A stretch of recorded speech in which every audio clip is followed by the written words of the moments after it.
என் நீதியின் தேவனே, நான் கூப்பிடுகையில் எனக்கு செவிகொடும். நெருக்கத்தில் இருந்த எனக்கு விசாலம் உண்டாக்கினீர். எனக்கு இறங்கி என் விண்ணப்பத்தை கேட்டருளும். மனுபுத்திரரே, எதுவரைக்கும் என் மகிமையை அவமானப்படுத்தி வீணானதை விரும்பி பொய்யை நாடுவீர்கள்? பக்தி உள்ளவர்களை கர்த்தர் தமக்காக தெரிந்து கொண்டார் என்று அறியுங்கள். நான் கர்த்தரை நோக்கி கூப்பிடுகையில் அவர் கேட்பார். நீங்கள் கோபம் கொண்டாலும் பாவம் செய்யாதிருங்கள். உங்கள் படுக்கையிலே உங்கள் இருதயத்தில் பேசிக்கொண்டு அமர்ந்திருங்கள். நீதியின் பலிகளை செலுத்தி கர்த்தர் மேல் நம்பிக்கையாயிருங்கள்.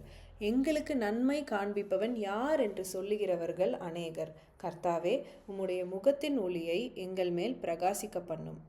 அவர்களுக்கு தானியமும் திராட்சரசமும் பெருகியிருக்கிற காலத்தின் சந்தோஷத்தை பார்க்கிலும் அதிக சந்தோஷத்தை என் இருதயத்தில் தந்தீர்.